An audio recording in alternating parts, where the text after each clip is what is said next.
Graça e paz a todos e a todas, né? Boa noite. Nós estamos para mais uma aula do nosso querido Setup. Nós estamos estudando escatologia literária que abrange os livros de Daniel, o Apocalipse do Antigo Testamento, e também o livro do Apocalipse. E eu já estou ficando com saudade de ler os comentários, de estudar este livro tão maravilhoso. Então, eu sou o professor Gilberto Rebouças e nós estamos estudando esse livro do Apocalipse. Então, você é meu convidado para estar conosco estudando a palavra de Deus. Eu vou colocar aqui o número para que você possa ver.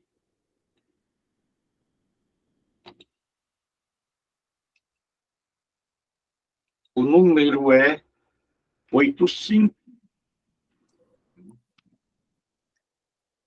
85, aí todo número tem o 9, 89, 38, 02, 46. Esse é o número para você que vai assistir uma aula dessas, possa se matricular. Você manda uma mensagem de WhatsApp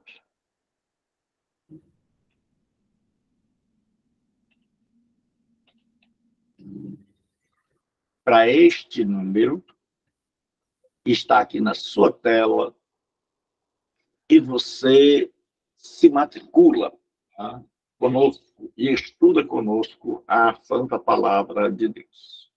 Então, agora vamos para a Palavra de Deus, nosso Pai. Vamos orar, pedir a Deus que tenha misericórdia de nós, que fale aos nossos corações. Pai, em nome de Jesus, nós estamos na Tua presença, pedimos a Tua graça, a Tua unção. Em nome de Jesus, eu te peço proteção, eu te peço inspiração, eu te peço sabedoria do céu, eu te peço iluminação para mim e para meus irmãos que estarão juntos conosco, estudando a Tua palavra. Meu Deus, é a Tua palavra. Retire o véu do nosso entendimento, dos nossos corações, e nos ajude a andarmos segundo a Tua vontade, segundo o Teu querer. Em nome de Cristo eu te peço, oro e agradeço. Amém. Diz assim: e vi o novo céu e nova terra, pois o primeiro céu e a primeira terra passaram, e o mar já não existe. Então, nós vamos agora para os comentários. Nós vimos que o capítulo anterior, né, o 20, é um capítulo de transição, onde é anunciado o fim, e agora nós vamos ver a nova criação que foi tão profetizada no Antigo Testamento, principalmente em Isaías, onde fala de novos céus e nova terra, onde Jesus vem reforçar esse ensino, e agora João vai mostrar esse ensino a nós. Então ele diz assim: vi um novo céu e uma nova terra, pois o primeiro céu e a primeira terra passaram, e o mar já não existe. Nós vimos, quando estudamos a doutrina do pecado, que houve uma queda, e essa queda ela se espalhou, permeou, perpassou todas as áreas da vida humana. Então, até o planeta ficou prejudicado. E agora nós vamos ver Deus restaurando, fazendo tudo novo. fazendo tudo novo, desfazendo aquilo que o homem e o diabo fizeram. E aí eu achei interessante isso aqui, que diz assim, haverá uma realidade completamente nova, um novo tipo de existência em que todos os aspectos negativos do primeiro, Gênesis 1, mundo, serão removidos, toda mancha do pecado desaparecerá. Então ele diz assim, vem novos céus e nova terra, o primeiro céu e a primeira terra contaminada, debaixo de maldição, passaram. E o mar já não existe. Para os antigos, o mar era sinal de medo, era sinal do mal. Eles tinham medo, nós já vimos que eles chegavam a adorar o mar como um deus, o Yan. Não é o Yan daqui, não é o falcão, é o Yan. E a Bíblia Sagrada, quando João fala isso, para nós, soa assim, puxa vida, nós somos nordestinos, basicamente o mar traz turistas. Eu, por exemplo, gosto de uma praia, de peixe. E a pessoa diz assim, e no céu não haverá mar. Então, um surfista não vai querer ir.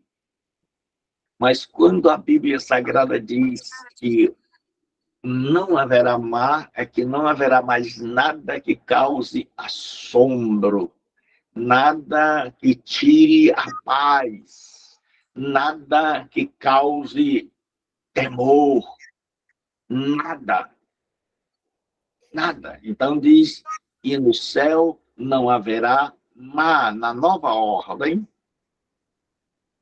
não haverá mar. E aí ele diz assim, na literatura rabínica, alguns autores ensinavam que o mundo seria renovado e feito de novo, de modo que iria retornar ao seu estado original após a criação, limpo do pecado e do mal. Aí ele agora vê uma coisa. Vi também, ele vê um novo mundo, novo céu e nova terra. Isaías diz, eis que eu crio novos céus e nova terra. Mas ele diz, vi também, também a conjunção que vai dar a ideia de mais, além do novo céu e da nova terra. Ele diz assim, a santa cidade. Aí surge a pergunta, a nova Jerusalém, não é mais a velha. Os judeus que tanto perseguiram, que tinham como motivo de orgulho a Jerusalém terrena, João diz que para os salvos tem a nova Jerusalém. Ele diz que está vendo que ela descia do céu, da parte de Deus, ataviada como noiva, adornada para o seu esposo. Então, a nova Jerusalém, que antes eu vi tanta coisa, principalmente em nosso meio, tantas coisas absurdas, como interpretar a Nova Jerusalém de forma literal, e alguns eu li livros que a Nova Jerusalém não desceria até a terra, mas que ela ficaria entre o céu e a terra, e as nações. Então, entenderam tudo de forma literal. Mas o texto nos dá uma direção, um norte, para que a gente possa entender. Ele diz ataviada como uma noiva, uma ninfê. Daí vem a nossa palavra ninfeta, né? Como noiva adornada para o seu esposo. Né? Então, a nova Jerusalém que desce do céu é a igreja do Senhor. Paulo diz que está preparando a igreja como uma noiva para que ela se encontre com o seu noivo.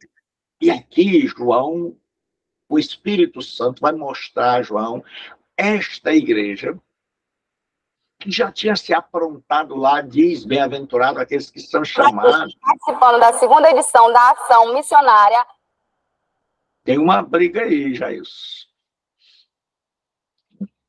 Então, diz assim, então agora nós estamos vendo a nova Jerusalém, a igreja, que desce como uma noiva, e uma noiva preparada. Para os antigos do Oriente, não existia coisa mais bela do que uma noiva preparada para o seu noivo. O Graham, esse é um dos comentários que eu sugiro, recomendo. Ele é muito pesado. Ele é muito profundo. Mas é muito bom. Quem tem coragem... Ele diz assim, o que é acrescentado à frase 21:2 é que a noiva / igreja é a esposa do Cordeiro. Uma elaboração com base em todas as passagens do Antigo Testamento que mencionam Israel como a esposa de Javé. Então, no Antigo Testamento, Israel era a esposa de Javé. Isso significa que agora o casamento sagrado ocorreu lá nas bodas, capítulo 19. E que Cristo e a igreja, como diz Paulo, passarão a eternidade juntos como marido e mulher. É claro que não é literal marido e mulher. O templo de Deus é a igreja, isto é, o corpo dos crentes. Por conseguinte, quando João usa o termo cidade santa no Apocalipse, ele insinua que a Nova Jerusalém é o lugar onde Deus está habitando com o seu povo. Aí vai. Então diz que ele ouviu uma voz vinda do trono. Então vamos recapitular. João vê um novo céu e uma nova terra. E neste novo céu e nesta nova terra, ele vê a noiva do Cordeiro, ataviada, bela, descendo. É como lá em Cantares de Salomão. Então diz assim, então, agora quando ele está vendo, ele está admirado com a beleza daquela cidade, ele diz assim, então ouvi uma grande voz vinda do trono. Essa voz é a voz de Deus. Nós sabemos da dificuldade que um judeu tem de falar o nome de Deus. Então, ao invés de falar o nome de Deus, ele diz uma voz que veio do trono. Dizendo, eis o tabernáculo de Deus com os homens. Deus habitará com eles. Eles serão povos de Deus. E Deus mesmo estará com eles. Então, agora, o que acontece? João ouviu uma voz que dizia, eis o tabernáculo, aquela palavra que nós já vimos tanto antigamente. Na antiga aliança, o tabernáculo estava no meio do povo de Israel. Mas havia uma separação, havia um muro, havia um tecido que separava Israel. Mas agora não há mais esta separação. Deus abençoe, Evaldo. Não há mais essa separação. Porque agora o povo de Deus não habita fora do tabernáculo. O povo de Deus é um com Deus. O povo de Deus agora está na imediata presença de Deus e Deus com eles. Não há mais a necessidade de um mediador, de alguém que vá a Deus por nós. Agora, tudo vai ser um grande tabernáculo, mas nós estaremos do lado de dentro desse tabernáculo e não apenas alguns sacerdotes.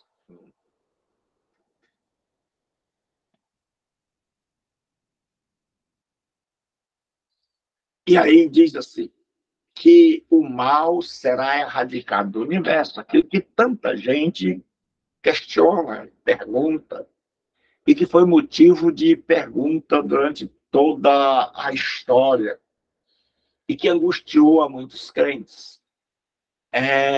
Deus existe? O mal existe? E alguns optaram por rejeitar Deus, já que o mal existia.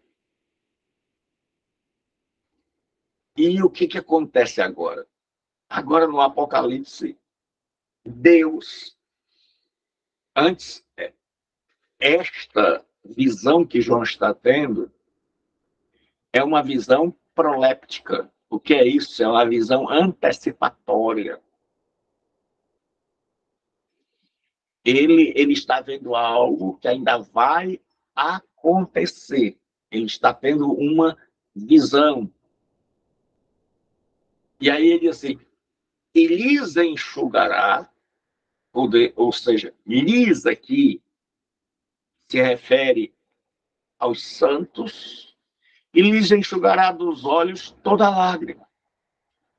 Tudo aquilo que nos faz chorar. Toda família que teve seus entes martirizados. Toda mãe que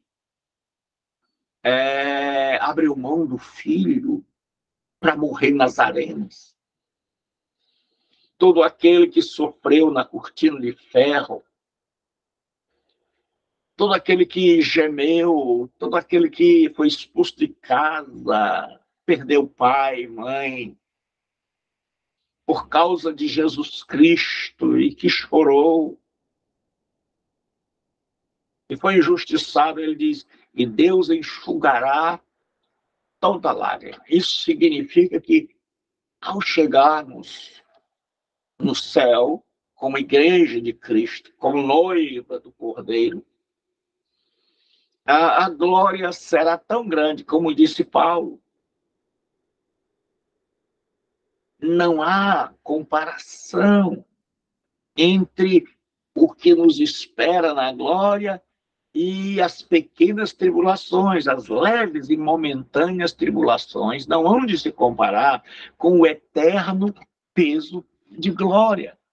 Então, a lágrima, a dor será esquecida por conta da grandiosa situação em que estaremos. E a morte já não existirá. O último inimigo já foi banido, então não existe mais dor, não existe mais angústia, aflição. A morte já não existirá. A igreja estará revestida no corpo imortal. Já não haverá luto. Não haverá ninguém chorando porque alguém morreu. Não haverá ninguém desesperado. Nem pranto. Nem dor. Aí ele diz, ele explica. Porque as primeiras coisas são passadas. Nós já vimos que o judeu dividia o mundo entre a era presente e o porvir. Na era presente, há lágrimas, os cristãos estão sendo perseguidos por Domiciano, já morreram muitos sob Nero, já perderam bens, perderam famílias, no futuro sofrerão nas mãos do anticristo. Mas vai chegar o momento onde a coisa vai mudar, onde a situação vai virar. E aí Deus vai criar um novo céu e uma nova terra. E Pedro nos diz que o primeiro céu e a primeira terra passarão. Com grande estrondo, os elementos ardendo se fundirão. Mas para nós que tememos o Senhor, haverá um novo céu e uma nova terra nos quais habitam a justiça. Então, João aqui não faz menção do que Pedro diz que... Por quê? Porque não é uma criação nova. Os teólogos, eles têm divergido quanto a isso. O que seria esse novo céu e essa nova terra? Então, alguns dizem que é uma criação totalmente nova, algo do zero. Deus destruirá tudo isso e começará algo novo. Aqueles mais bíblicos, no meu entender, na minha maneira de ler, são aqueles que dizem que Deus vai erradicar o pecado, vai purificar essa terra, assim como nos purificou, e assim como não vai destruir o nosso corpo, mas vai transformá-lo, Deus fará a mesma coisa com o universo. Vai passar um fogo purificador em todo esse universo e vai arrancar o mal onde quer que ele esteja. Mas o novo céu e a nova terra vai ser a partir do que já existe. E não uma destruição do antigo para construir algo totalmente novo. É novo no sentido de que já não tem mais dor.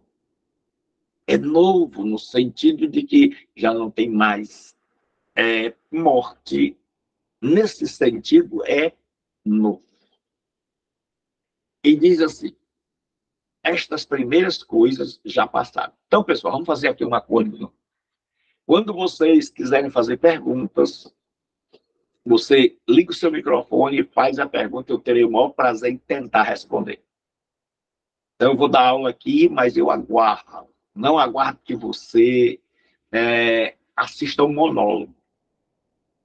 Eu não gostaria de dar essa aula como um monólogo, onde eu falo e você só ouve. Mas como eu coloco na ementa, com interação, com perguntas, com colocações tão boas como o Jailson faz sempre. Né? Então, diga, Jailson. Pastor,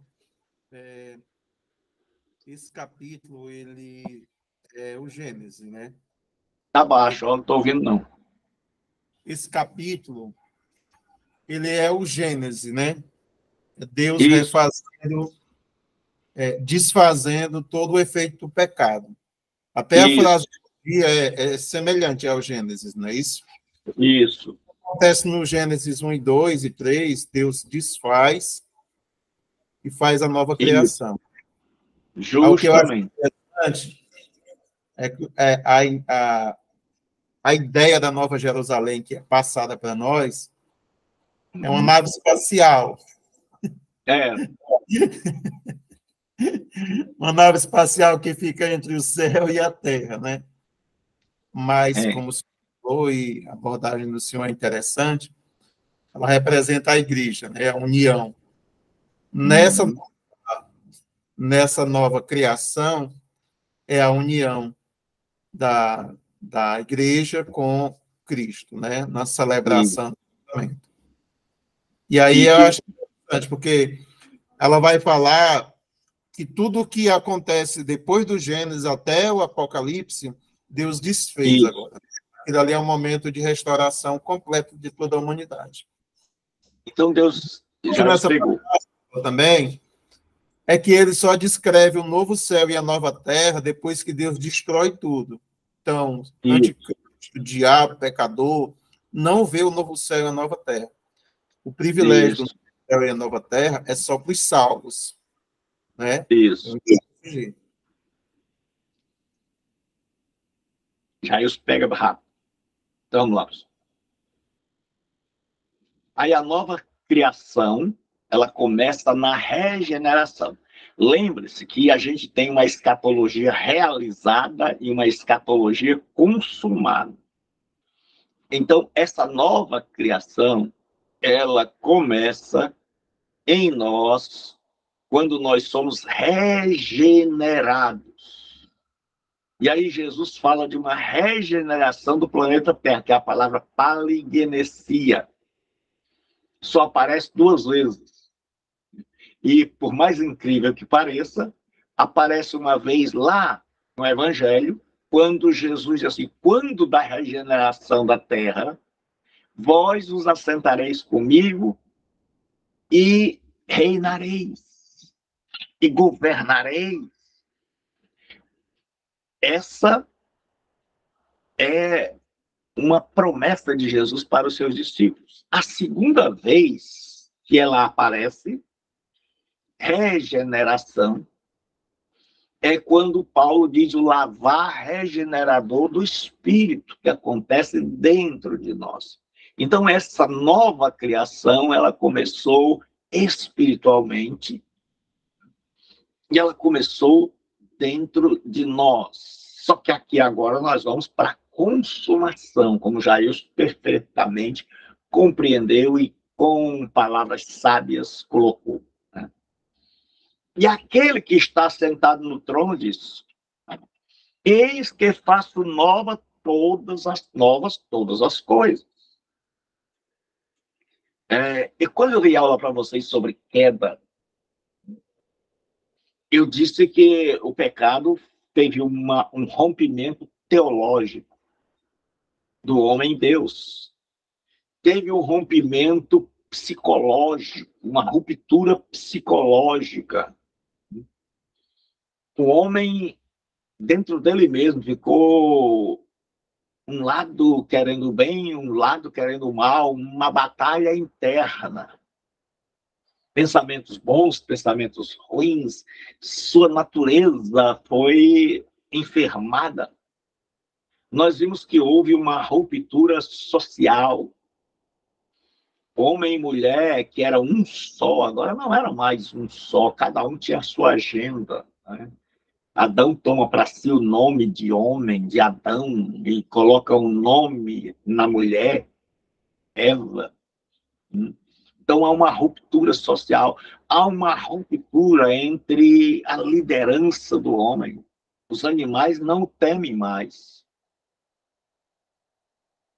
Os animais agora são capazes de afrontar esse homem, não o respeitam mais como líder da criação. Há uma ruptura entre o homem e a natureza. Pastor, Oi? Vicente. Pastor, Paulo, ele fala aqui em Romanos 8, e versículo 22, que ele diz, porque sabemos que toda a criação geme está juntamente com dores de parto, até agora esperando, e não só ela, mas nós também, esperamos as primícias do Espírito também, gememos em nós mesmos, esperando a redenção do nosso corpo. É nesse sentido, dessa transformação? Isso. Né? Quando a igreja tiver voltado, estiver aqui com Jesus, ela já terá um novo corpo. A Bíblia diz, eis que faço nova todas as coisas. E aí a natureza, mas deixa eu terminar o meu raciocínio. Então havia uma ruptura na queda, que era a ruptura da natureza. Deus diz, olha, ela não te produzirá mais só frutos, alimento, ela também produzirá espinhos, erva daninha. E havia uma ruptura maior. E todas essas rupturas são decorrentes, emanam, têm sua fonte na ruptura teológica, a separação do homem e Deus, que era a morte, até que volte ao pó. Então, tudo isso Deus vem tratando ao longo da história. E aqui nós chegamos num momento onde Deus vai salvar, completar sua obra salvífica. Geralmente as pessoas entendem salvação simplesmente como a mudança da alma. Mas salvação inclui tudo isso. Salvação, ela vai incluir o reatar com Deus, mas não só o reatar espiritual, mas o estar com Ele. Como nós vimos, o mundo vai ser como uma grande tenda, mas nós não estaremos do lado de fora, como era no tabernáculo. Nós não estaremos morrendo de medo e precisando de que alguém esteja oferecendo sacrifício por nós. Não, nós estaremos com Deus e Deus habitará conosco. Assim como era no jardim. Deus passeava, então nós vamos ver sua face, como Jesus disse, os limpos de coração, estes verão a Deus. Então, o mundo, na cabeça de um judeu, fica imaginando. Como é que o judeu via o mundo como um grande tabernáculo? E um povo constituído de judeu e gentio em plena comunhão com Deus. Isso acaba com a ruptura teológica. Mas a Bíblia diz: não haverá mais pranto, não haverá mais dor. Isso significa que a ruptura psicológica, o pecado que nos acusava, o medo de ir para o inferno, o medo de Deus, essa ruptura foi também desfeita. Essa separação que havia entre homem e mulher, essa questão de autoridade, não vai haver mais isso.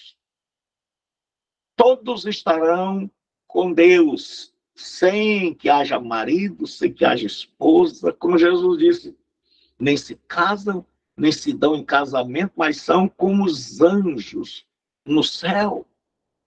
Então não haverá mais essa questão da ruptura social. Ela terá sido, até hoje, essa ruptura social ainda existe.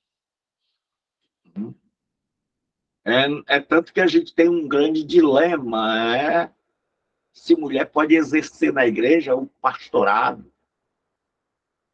Mas lá na glória, na Nova Jerusalém, quando Deus tiver transformado e restaurado tudo aquilo que o pecado causou, não haverá mais esse tipo de coisa. E não haverá mais a criação rebelando-se contra o ser humano, contra o justo. Por quê? Porque a Bíblia diz que é um novo céu, não é mais aquela terra debaixo de maldição. E o maravilhoso é que diz: não haverá mais morte, não haverá pranto, não haverá dor. Estas coisas se passaram. Então, Deus deu um jeito, só que Deus não deu um jeito imediatamente. Deus usou o tempo para chegar até aqui. E João ainda está tendo uma visão de algo que vai acontecer. Deu para entender, pessoal? Sim, pastor. Pastor. Aí ele diz assim... Final, Oi? bem mal, né? É porque está baixo, Charles. Deixa eu ver se eu aumento mais. Eu tive gripado, pastor. Eu estou rouco. Está vendo o final, né, pastor? Deus vendo todas as coisas. Isso daí é o consolo que ele precisava ouvir, né, pastor? Justamente. Diante da cidade, diante de tanta morte, perseguição, ele estava tendo o consolo de Deus, quando vê tudo transformado. Aí ele diz assim, ó, disse-me ainda. Veja que João está usando como o hebraico. Né? Quem estudou hebraico comigo viu que nós vimos é a questão do verbo conjuntivo, que é quando você liga. Disse-me ainda. Então ele disse, eu vi um novo céu e uma nova terra. Vi a noiva descendo, pronta, ataviada para o seu noivo. Vi uma voz do céu dizendo, olha, tudo agora é novo. E aí ele disse, vi ainda, disse-me ainda, aquela voz disse-me ainda, tudo está feito. Aí você lembra lá quando Jesus disse, está consumado. Ali estava consumada a obra de salvação, que iniciaria ali dentro das pessoas, iria como um fermento, mudando seres humanos por dentro, transformando a sociedade, formando o reino de Deus. E aí até chegar aqui onde Deus diz, olha, tudo está feito. Puxei a rede. E aí nós vamos ver aqui que vai... se você começar a ler o Apocalipse desse jeito, você vai ver que ele vai fazer todo sentido. Agora Jesus puxou a rede, aí ele vai dizer, de fora ficarão os cães. Aí você vai lembrar da parábola da rede, que Jesus diz, olha, puxa a rede, traz os peixes para a praia, e ali os pescadores separam os maus, jogam fora, e os bons, porém, colocam no cesto. Então, agora aqui, os bons estão no cesto. Aí depois ele vai dizer, mas fora da cidade ficarão os maus. É aquele princípio bíblico. Aí ele diz, eu sou o Alfa e o Ômega. O livro do Apocalipse atesta a divindade de Jesus de uma maneira inequívoca. Nós vimos que lá no começo, quando Deus se apresenta, ele diz que era e que há de vir. Depois ele diz, eu sou o Alfa e o Ômega.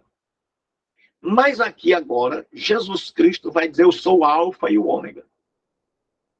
A primeira e a última letra, o princípio e o fim. Aquele que começou lá em Gênesis, que vocês pensaram que o diabo ia atrapalhar meus planos, eu terminei. Eu perpassei todo o alfabeto, todo o tempo, que há todo o espaço entre o alfa e o ômega. Aí ele diz assim, o princípio e o fim. Eu, a quem tem sede, darei de graça da fonte da água da vida. E Jesus disse, se alguém tem sede, venha a mim e beba. Lá no livro do profeta Isaías, que é de onde os autores acham que João tem em mente isso aqui, é que o profeta Isaías sai como um vendedor de água, gritando para o povo, porque no nosso mundo, né, você vê nas esquinas as pessoas parando o carro e perguntando se a pessoa quer água, principalmente aqui, devido ao calor. Lá também, né, tinha os vendedores d'água, né, de água. E aí, o que acontece? Isaías diz, vinde as águas, vós que não tendes dinheiro, comprai, sem dinheiro, pão e leite. E aí, como compra sem dinheiro? É graça. E aí ele diz, se alguém tem sede, darei de graça da fonte da água da vida. Então, você vai perceber que no fim do Apocalipse, Jesus, através de João, está convidando ainda as pessoas que estão ali no Império Romano e que estarão no Império do Anticristo, antes do fim, dando a elas sempre uma chamada, uma oportunidade de virem às águas, de saciarem sua sede. E o que a gente vai perceber é que as pessoas não ouvem, não atendem esse chamado. Você vai ver, quando nós estamos estudando esses capítulos, que Jesus diz assim, ó, quem tem sede, darei de graça da água da vida, da água que dá vida eterna. Mas para isso era necessário que a pessoa tivesse sede. Qual era o problema naquela época, hoje e amanhã? É que muita gente não se acha sedento. É que muita gente não se acha necessitado. Por isso não quer matar, saciar a sua sede, porque acha que não tem sede. E aí ele diz que só dá água da vida a quem tem sede, a quem reconhece que está sedento. Aí vem a promessa que ele fez lá na igreja, lá nos capítulos 2 e 3. O vencedor herdará estas coisas. Tudo que ele acabou de dizer. Novo céu, nova terra. Será a noiva do Cordeiro. Aí ele diz assim, e eu lhe serei Deus, e ele me será filho. A bênção maior. Ele diz assim, eu lhe serei Deus, e ele será meu filho. O vencedor terá Deus como pai. E ele será filho.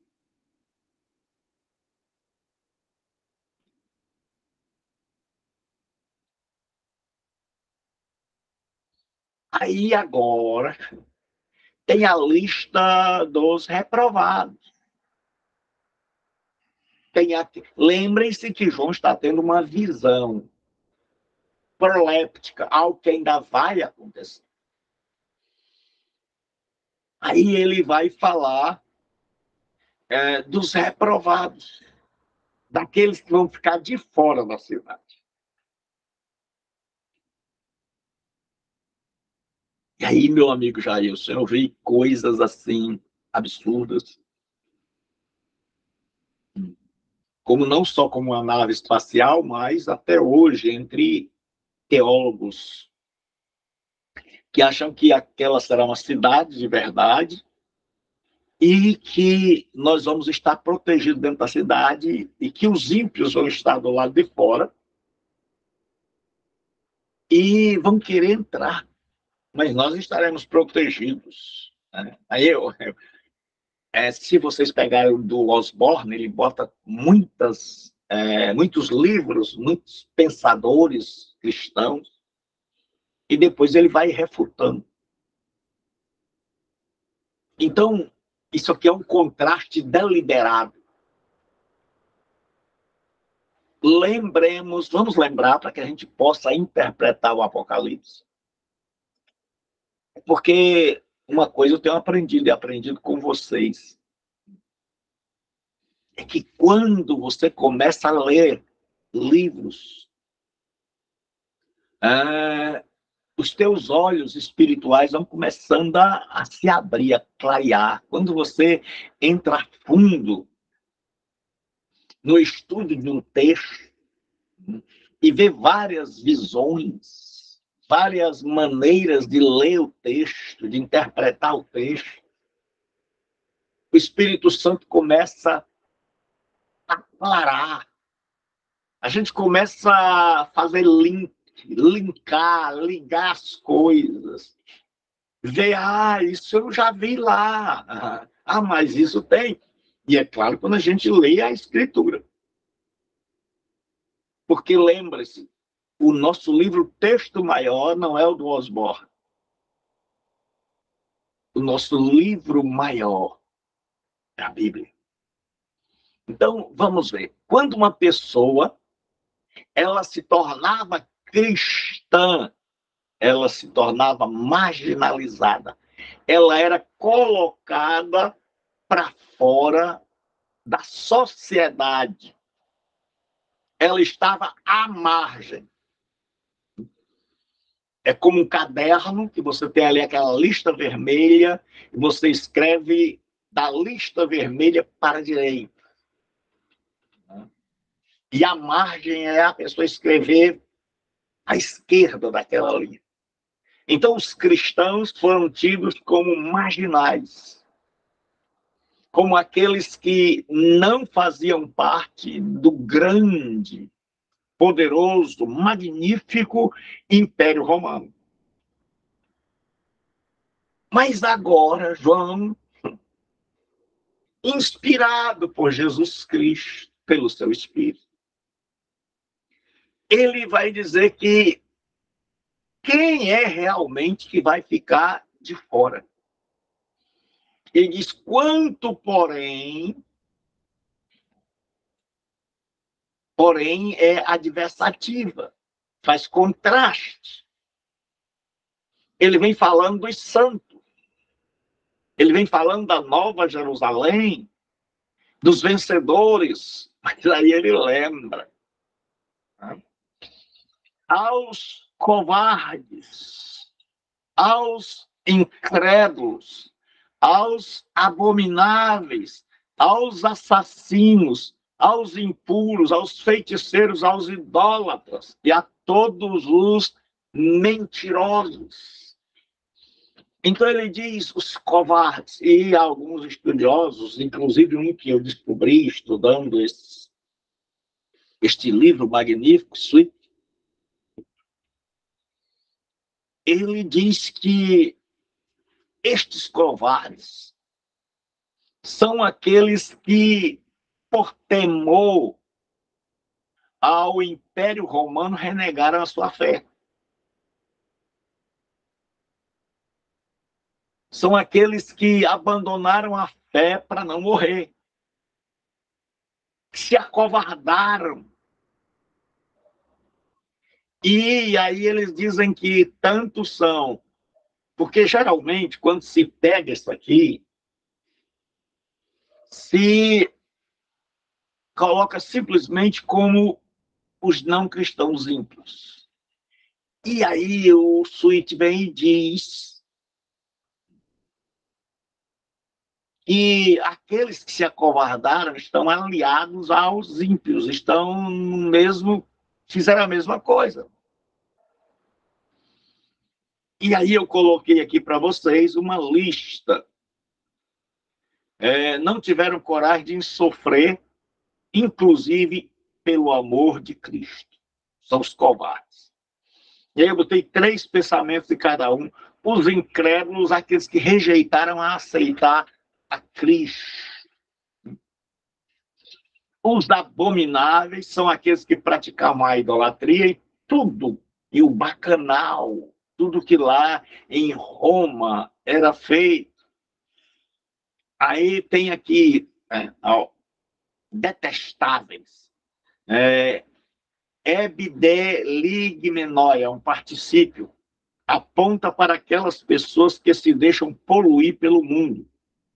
Ou seja, pessoas que estavam abraçadas com o Império Romano. E o Império Romano era tão grande, tão magnífico. Se você não assistiu, assista. O filme O Gladiador. É um dos filmes que mais mostram a grandeza do Império Romano. Você vai ter uma noção do que era ser um cristão dentro do Império Romano, ou de como se sentia alguém que podia bater no peito e dizer: eu pertenço ao Império Romano.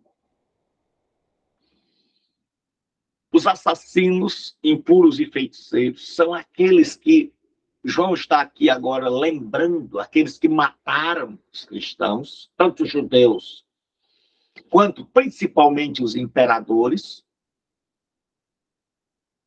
Aí você dizer que o imperador vai ficar do lado de fora.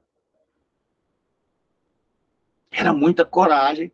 Os impuros são aqueles que cometiam os pecados de prostituição, tanto espiritual como material, né? Que também são chamados de fornicários, que eu já expliquei, que vem de um termo romano, era um arco que tem na praça de Roma, chamado fornique, e este arco era numa praça, e ali as prostitutas se uniam para fazer seu trabalho à noite.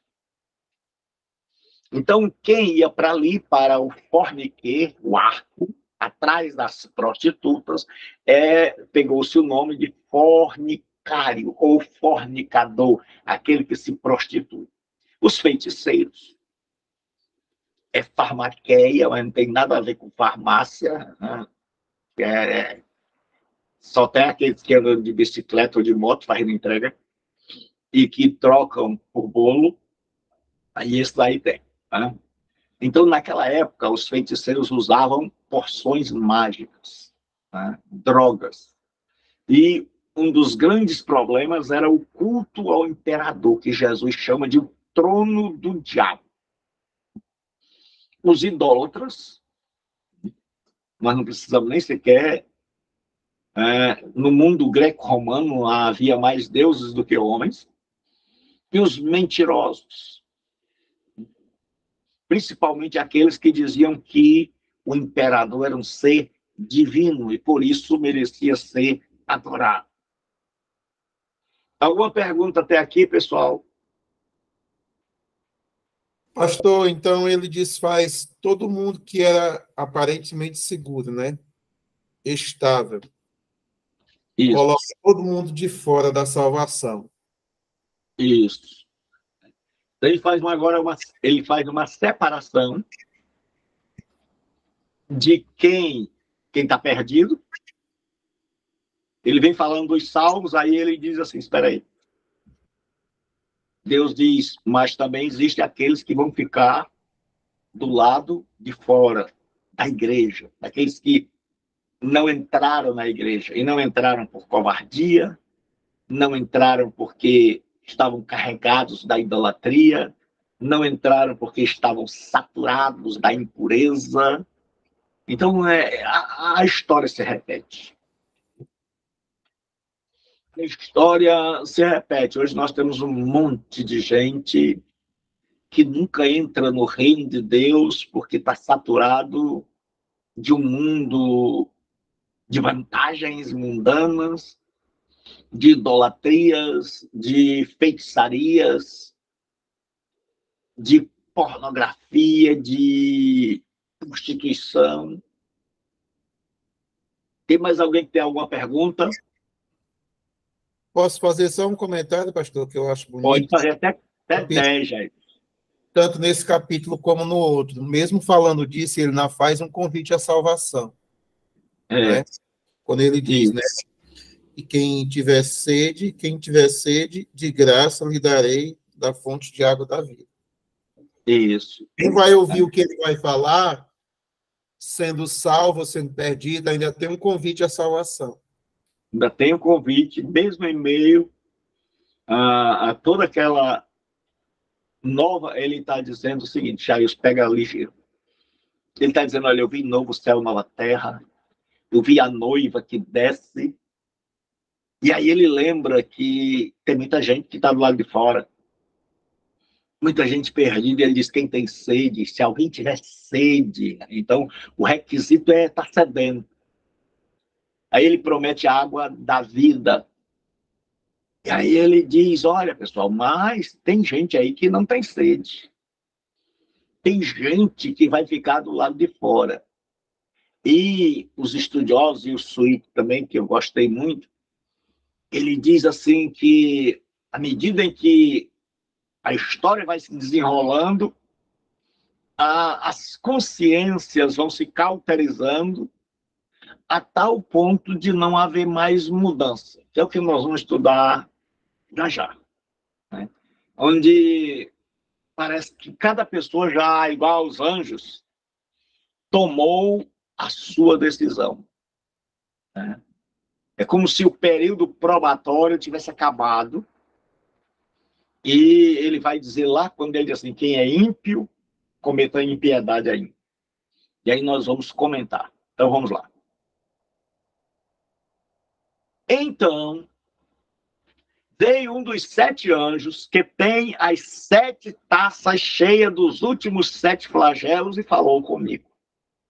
Então, se a pessoa não perceber que o que João está vendo até aqui é uma visão proléptica, antecipatória, de algo que ainda vai acontecer, que ainda precisam ser derramadas taças para consumar tudo, e que João está dizendo mais ou menos assim.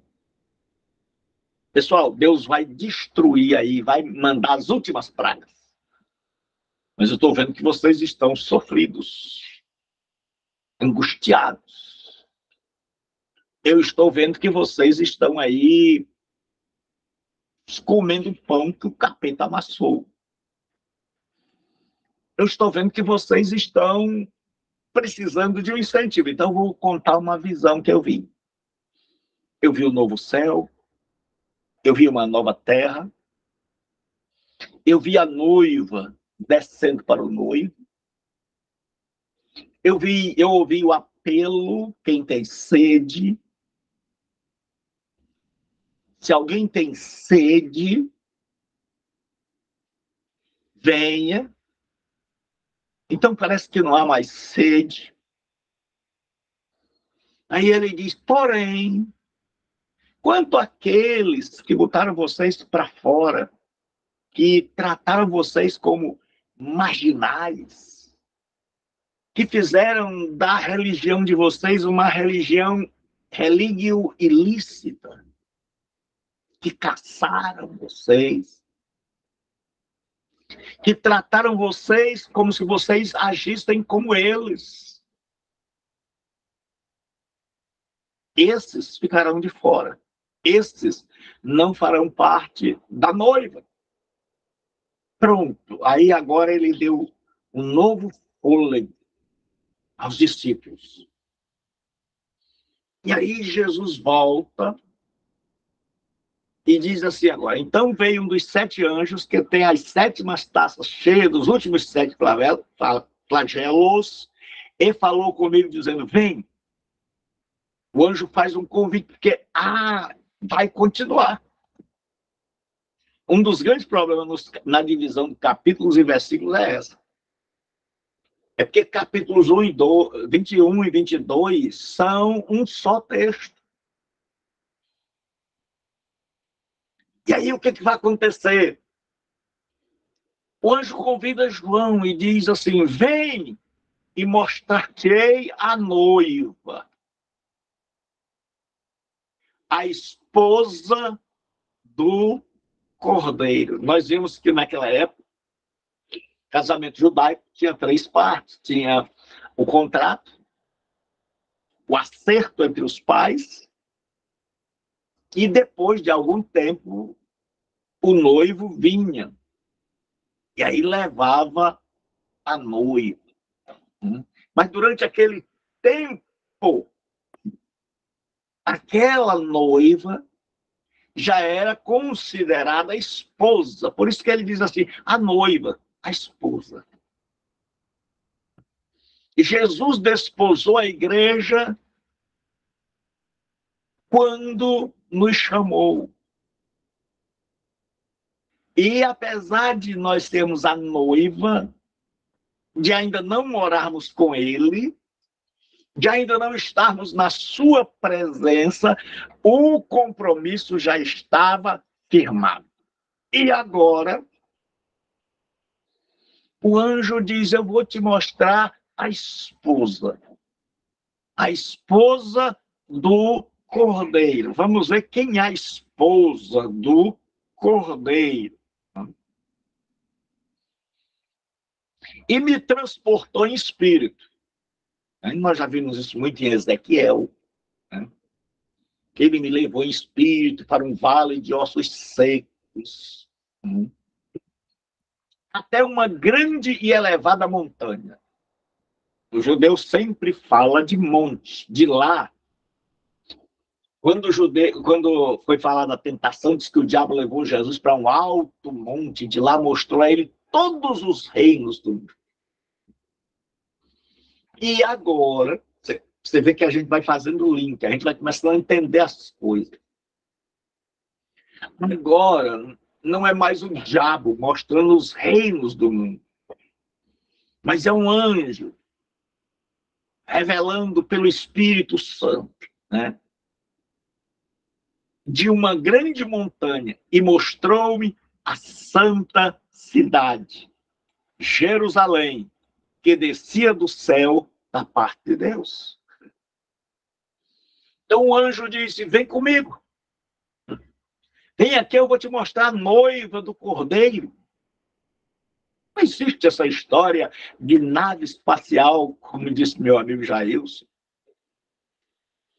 de uma Jerusalém literal que vem e que vai ficar entre o céu e a terra, e que as nações vão levar para ela a sua glória. Nós vamos ver o que é isso. Então, o anjo deixa claro, é aquele princípio hermenêutico, a Bíblia explica a Bíblia. No 9, ele diz assim: vem e mostrar-te-ei a noiva, a esposa do Cordeiro. E agora ele vai dizer quem é a esposa do Cordeiro. E transportou-me em espírito até uma grande e elevada montanha, e me mostrou a santa cidade, Jerusalém, que descia do céu da parte de Deus. Agora eu pergunto, quem é a noiva do Cordeiro? A esposa.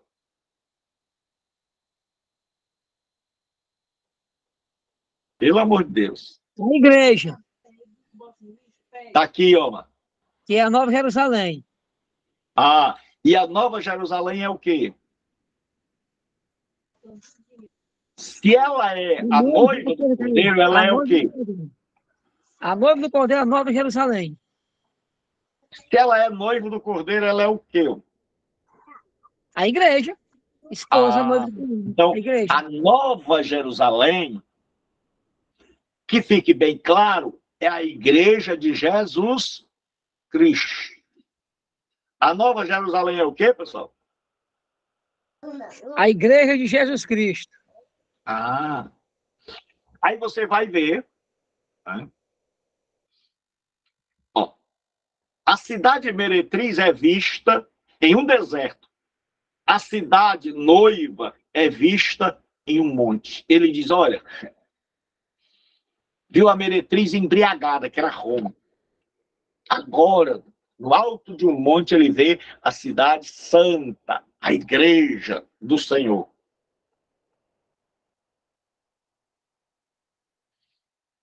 Aí agora ele vai mostrar como é a glória, a qual tem a glória de Deus. O seu fulgor era semelhante a uma pedra preciosa, como uma pedra de jaspe.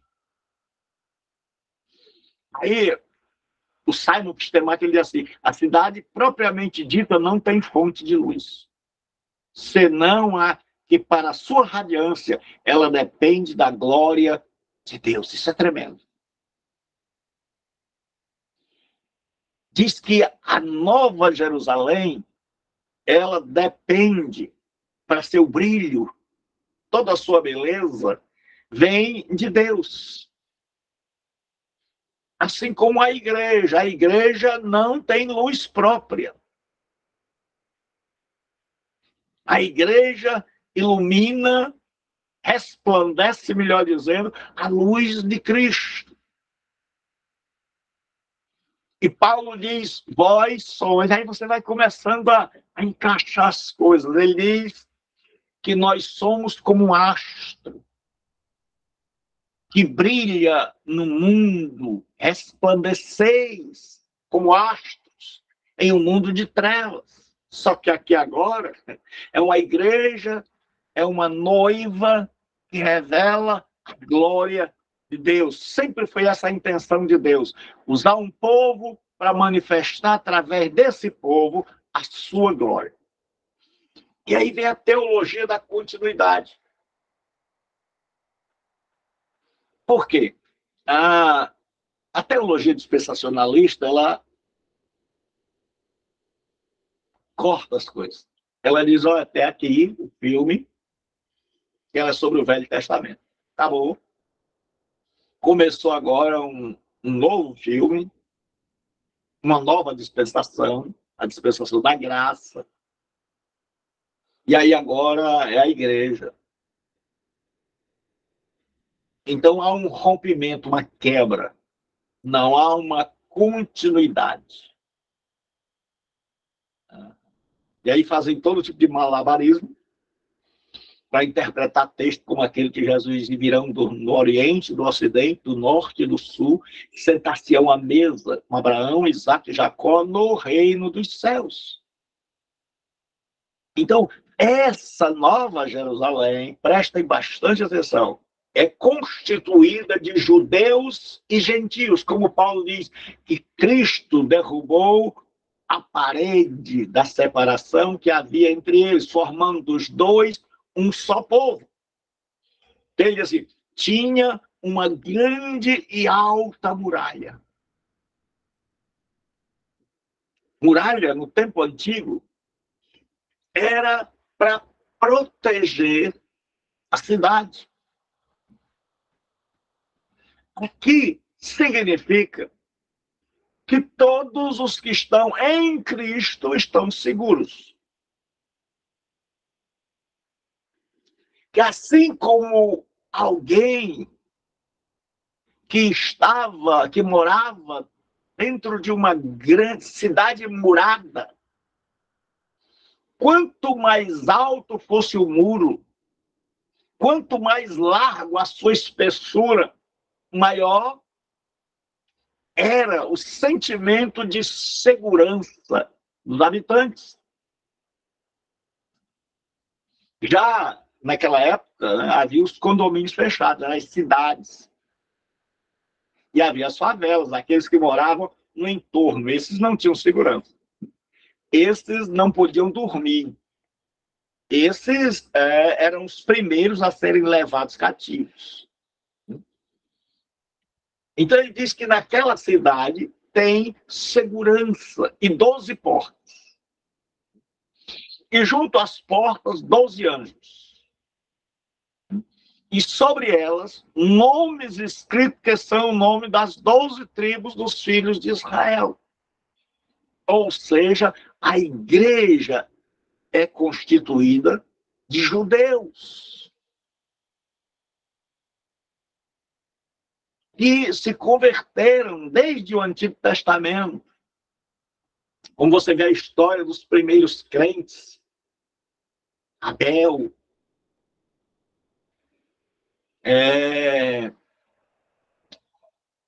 Noé, Abraão, aquele que foi elevado aos céus, que eu estou tentando lembrar o nome. Enoque ou Elias. Enoque. Aí vem de lá para cá, junta conosco, e aí nós vamos celebrar no céu, todo mundo junto. E aí o que eu acho interessante é que ele diz assim, tem 12 portas, junto às portas, 12 anjos, e sobre ela o nome escrito que são das 12 tribos dos filhos de Israel. 3 portas se acham a leste, 3 ao norte, 3 ao sul e 3 ao oeste. Ou seja, é uma cidade segura, mas de portas abertas.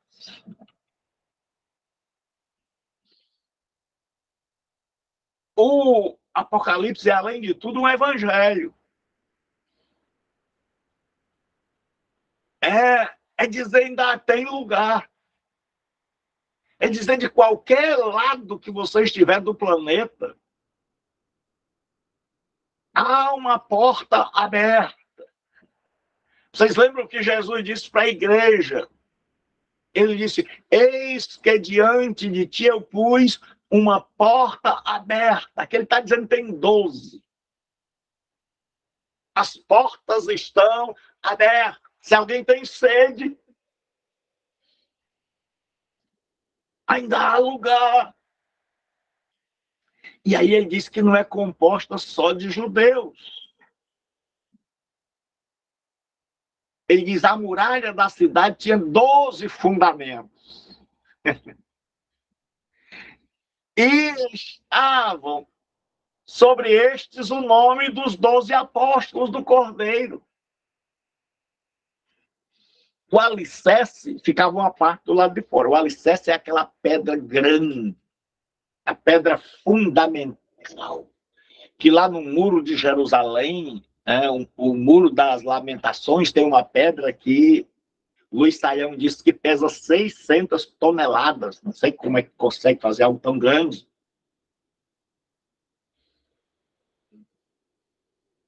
E aqui está dizendo que a muralha tinha 12 fundamentos e estavam sobre o nome dos apóstolos. E aí você vai lembrar, Paulo disse que a igreja está edificada sobre o fundamento dos apóstolos. A igreja está edificada sobre o fundamento dos apóstolos. João não está ensinando doutrina nova.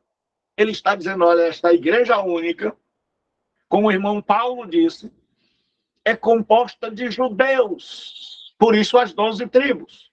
Mas o fundamento que sustenta essa noiva, essa cidade, barra noiva, são os apóstolos do Cordeiro.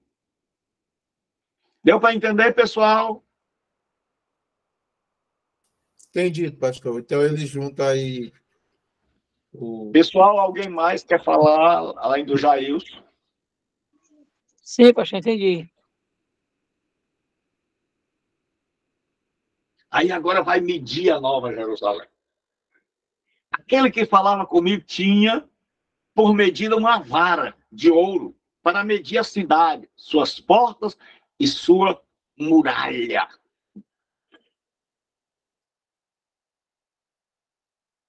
Aí ele diz assim, em Apocalipse 11, 1 e 2, a medição se referia à presença espiritual de Deus entre seu povo em meio às suas angústias. Aqui, a medição implica a presença final e eterna e as angústias cessaram. Então, Deus está medindo para dizer, acabou. Nós já vimos que quando ia se fazer uma obra, lá em Zacarias passou um homem com um cordel, com uma fita de métrica. Aqui era uma vara de medir. E essa medição podia ser para destruição, para preservação. Era feita na hora de fazer e era feita também uma medição para saber se estava perfeito. E aqui, espiritualmente, João está dizendo a igreja é perfeita. É como Paulo disse, sem mácula nem ruga. É irrepreensível.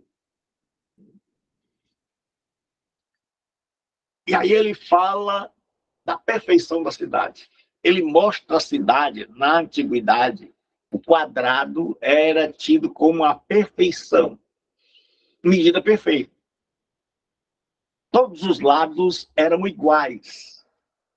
Entende assim? A cidade é quadrangular. De comprimento e largura iguais. E mediu a cidade com a vara até 12.000 estádios. O seu comprimento, largura e altura são iguais. O que acontece? Quando você vê o Santo dos Santos, principalmente nesses textos daqui, 1 Reis 6 e 20, 2 Crônicas 3, 8 e 9, você vai ver que o santo lugar, o lugar santíssimo, era um lugar com as medidas iguais, era um quadrado, para falar que ali era um lugar perfeito.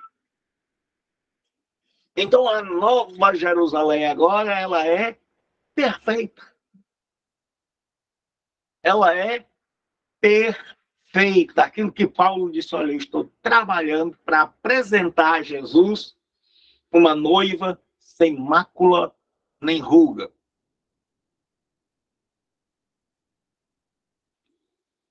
E aí ele diz assim, mediu também a sua muralha, 144 côvados, medida de um homem, isto é, de um anjo. Ou seja, isto é, que o anjo estava usando. E aí, olha o que o Led diz. Na nova terra, da nova Jerusalém, não haverá inimigos. Somente o povo de Deus habitará ali. Não há dúvida de que o que João está tentando usar termos humanos para descrever o indescritível, o imaginável. E aí o Sweet vem dizer, e o Kistemac, que estas medidas da muralha ao redor da igreja falam da segurança, da paz. A Bíblia diz que vai chegar um tempo, no livro dos profetas, que cada um chamará o seu amigo para debaixo da videira e para debaixo da figueira, e não haverá quem os espante. Segurança, comendo tranquilo, à sombra das árvores. Agora eles estão à sombra do Onipotente. E Davi que dizia tanto, tu és a minha rocha. Agora ele vai se sentir muito feliz, porque essa cidade tem uma muralha intransponível, garantindo a perfeita segurança dos santos.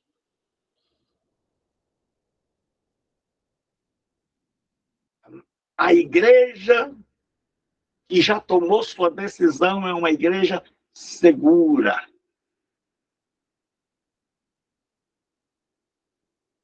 E aí fala da estrutura da muralha. Lembre-se, ele está vendo a igreja, mas ele está vendo a igreja de forma simbólica, como uma cidade bela, bonita, resplandecente. Aí ele compara essa cidade como uma noiva. E ele diz que é a noiva do Cordeiro. E essa noiva não está ao léu, não está perseguida pelo diabo, como era lá no capítulo 12, que precisava fugir, não. Essa noiva agora está em casa. Essa noiva chegou em casa. Eu quero dizer para vocês hoje, agora assume o pastor. Em breve nós estaremos em casa. Em breve não haverá mais temor. Em breve não haverá mais medo. Em breve não haverá mais assim, eu vou chegar lá. Não. Em breve nós estaremos em casa. E a igreja agora está em casa, segura, guardada. Tudo se findou. E agora tudo é novo. E aí diz assim, e a estrutura da muralha é de jaspe. Também a cidade é de ouro puro, semelhante ao vidro transparente. Ele está vendo dentro da cidade. E nós já vimos essa questão do mar de vidro. Alguns estudiosos dizem que João, na ilha, ele ia nas horas talvez perto do entardecer, pôr do sol, e ele via o mar, que muitas vezes estava calmo, e parecia que era de vidro. Mas, às vezes, aquele mar... Porque eu tinha dificuldades para interpretar estas coisas. Mas quando eu li que João observava o mar, aí começou a fazer sentido. Que o mar tinha impressionado a João, aquela grandeza, aquela força que batia nas pedras e aqueles momentos de calma. aquela transparência. É tanto que João, quando vê o pôr do sol, ele vê o mar como sangue.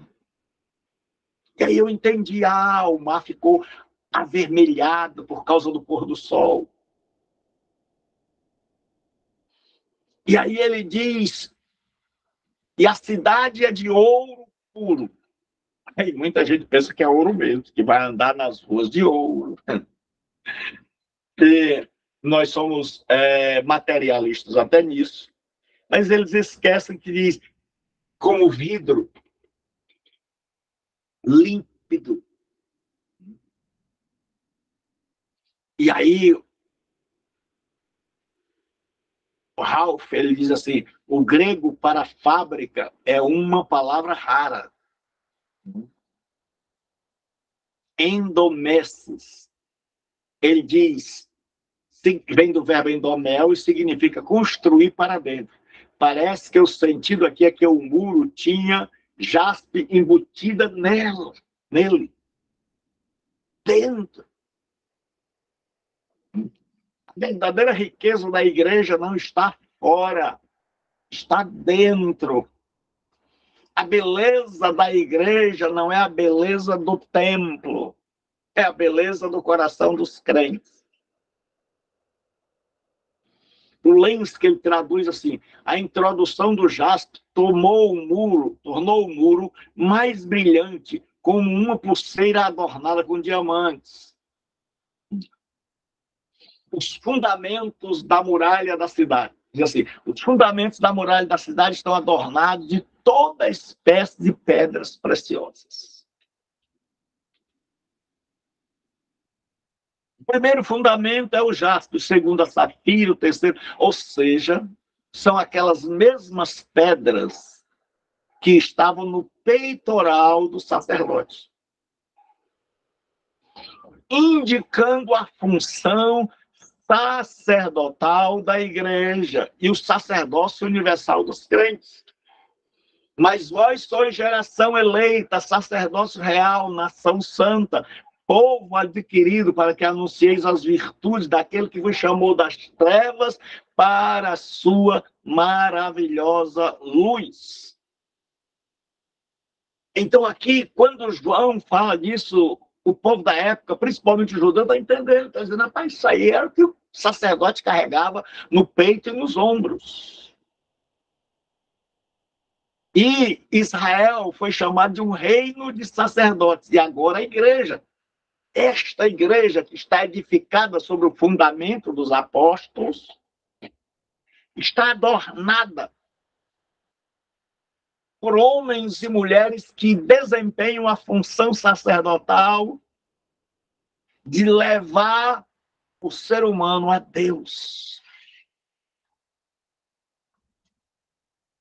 E aí ele diz assim, as 12 portas da cidade santa. As 12 portas são 12 pérolas.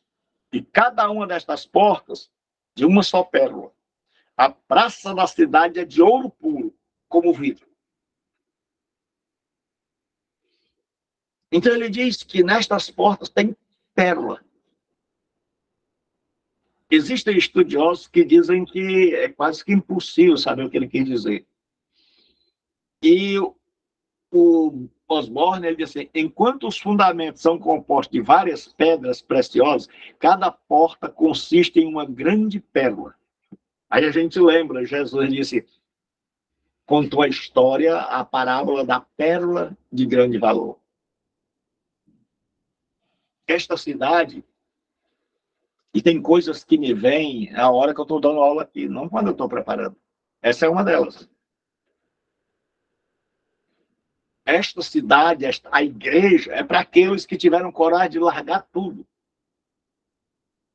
Jesus disse, havia um homem negociante de pérolas. E tendo ele encontrado uma pérola de grande valor, foi em casa, vendeu todas as pérolas para adquirir a pérola de grande valor. E aqui na cidade santa, as 12 portas são 12 pérolas. E cada uma dessas portas, uma só pérola. Isso lembra aquelas pessoas que abriram mão de tudo para entrar no reino de Deus. Porque eles viram a porta. E a porta era a pérola de grande valor. Então, os cristãos, quando ouviam isso, lembravam: Jesus é a minha porta. Jesus é a decisão que eu tomei. Eu entrei nesta cidade igreja, nesta cidade esposa, porque eu tive coragem de abrir mão de tudo. Eu fui lá, rapei o tacho e adquiri a pérola de grande valor. E agora eu estou diante dela. Eu posso entrar. Aí ele diz assim: a praça da cidade. Naquela época era muito comum um mercado onde ficavam os anciãos, onde tinham as pessoas que julgavam. Né? Aí diz assim: as 12 portas eram pérolas inteiriças, completas. Nas cidades antigas, a porta geralmente fazia parte de uma torre no muro. Assim, cada pérola era maior que o muro, construindo porta e torre. Não podemos nem imaginar o tamanho desta pérola. Assim, o escritor buscava descrever em linguagem humana a beleza magnífica da igreja glorificada. A rua principal da cidade, da mesma forma que a cidade como um todo, é construída com ouro puro, transparente como vidro. Como na maioria das cidades antigas, é uma referência à principal via pública da Nova Jerusalém. O rio da água da vida flui do trono de Deus até o meio desta rua principal no Éden eterno. Então, se você olhar lá no Éden, tinha 2 rios. Mas aqui, né? Aqui tem um rio, porque ele está lembrando daquele texto lá, do rio que sai do santuário, e vai crescendo lá em Ezequiel. E aqui ele vê o rio da água da vida. Aí nós vamos sempre lembrar do Gênesis.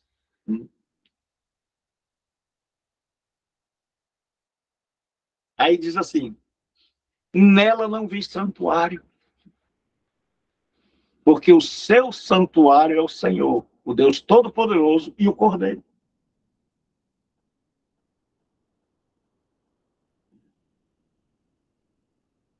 Ele diz: olha,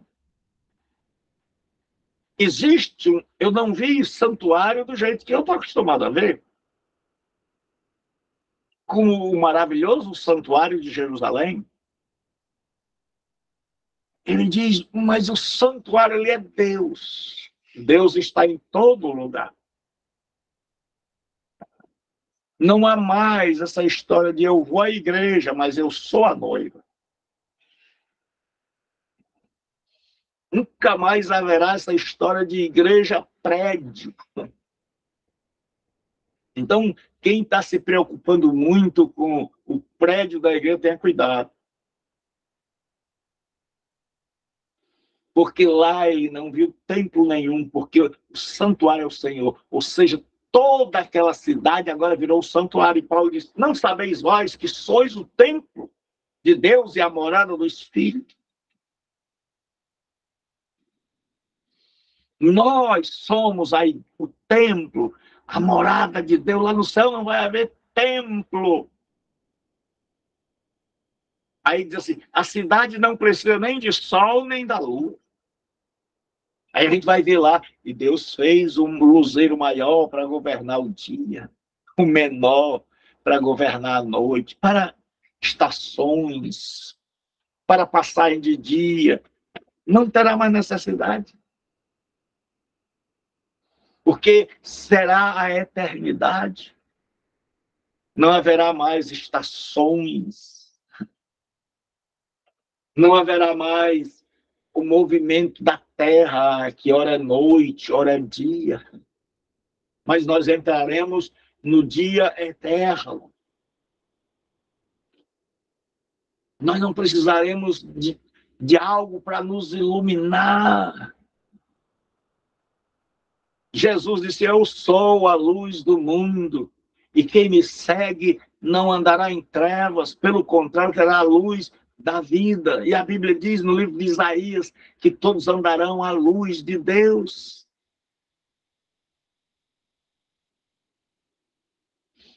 E diz assim: as nações andarão mediante a sua luz, e os reis da terra lhe trarão a sua glória.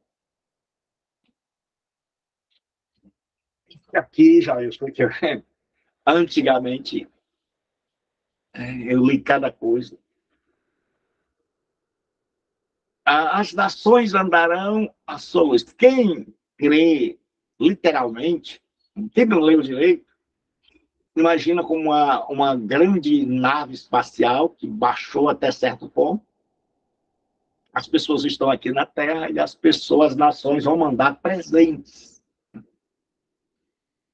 Mas aqui a história é de um conquistador. É de um conquistador que conquistou as nações e que por isso elas estão tributando glória. Aqui significa que nós fomos conquistados pelo poderoso e glorioso cavaleiro do céu, Rei dos reis e Senhor dos senhores. E nós andamos na sua luz. E todos os que foram alcançados trazem para ele glória. Cada um de nós glorifica e ao mesmo tempo é glória.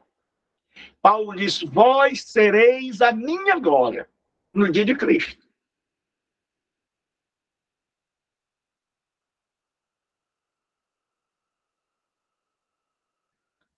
Olha o que o Osborne diz. Eu vou ler isso aqui primeiro.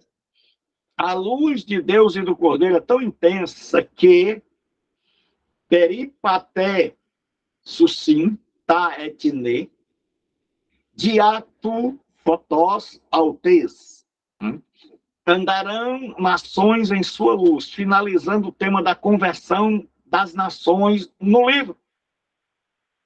Deus enviou o evangelho eterno às nações e as chamou a temerem a Deus e darem glória. Então, isso aqui é o resultado do evangelho. A igreja é o resultado do trabalho de Deus através dos seus santos. A igreja é o resultado do trabalho de Deus através dos seus santos, de homens e mulheres que foram conquistados pela espada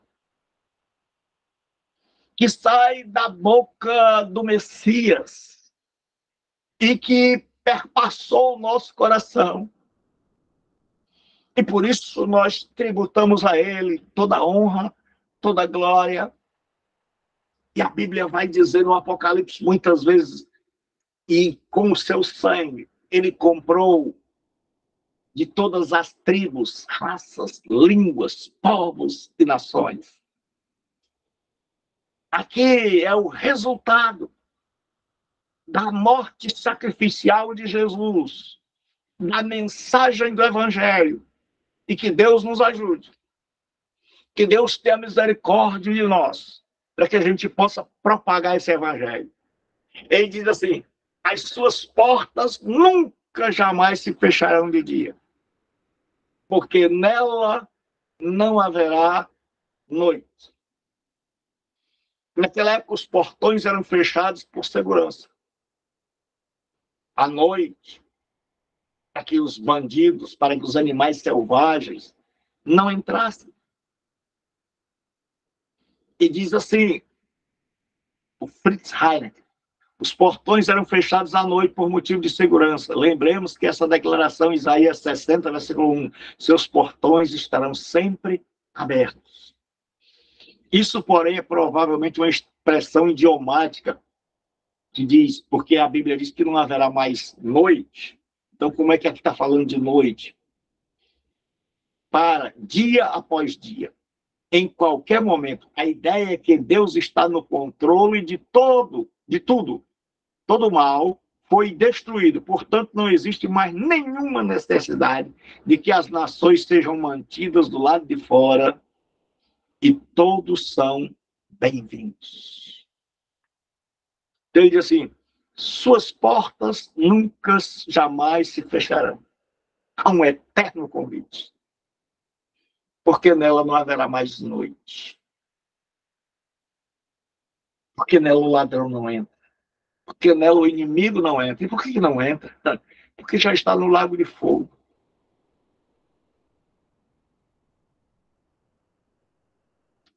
E aí diz assim, e lhe trarão a glória e a honra das nações. Olha que o Oswald diz. Em seus cortejos vitoriosos, a Roma antiga costumeiramente mostrava todos os despojos do povo derrotado. O clímax do cortejo era o conquistador aparecia sobre sua carruagem, conduzindo com vida o mais alto oficial, de preferência o rei, da nação derrotada como seu escravo. Então agora fala do triunfo de Jesus Cristo. Em outras palavras, vamos substituir a ideia da vitória militar e de despojo pelo conceito de conversão e adoração. Está dizendo que Jesus cativou, que enquanto Roma conquistava pela espada, Jesus conquista pela palavra. A pureza é a marca distintiva da cidade. Aí aqui nós vamos terminar essa aula. Nela nunca jamais penetrará coisa alguma contaminada, nem o que pratica abominação e a mentira, mas somente os inscritos no livro da vida do Cordeiro. Nessa igreja verdadeira, a que a gente chama em eclesiologia de igreja universal, não entrará, não penetrará, veja que na igreja de hoje, a igreja visível, muita gente penetra, é o verdadeiro penetra, mas aqui não. Nenhuma coisa contaminada, nem o que pratica a abominação e a mentira, mas somente tudo que era velho, mau, nojento, imundo, ficou para trás. É de outra era. Agora só há lugar para os inscritos no livro da vida do Cordeiro. E nós vimos que a pessoa era tirada do livro da vida quando morria, quando era bandido. Aqui significa que nós vamos ter vida e vida para sempre. Alguma pergunta? Não, pastor. Então, Deus abençoe a todos. Próxima aula nós vamos ter a nossa prova. Fácil a todos.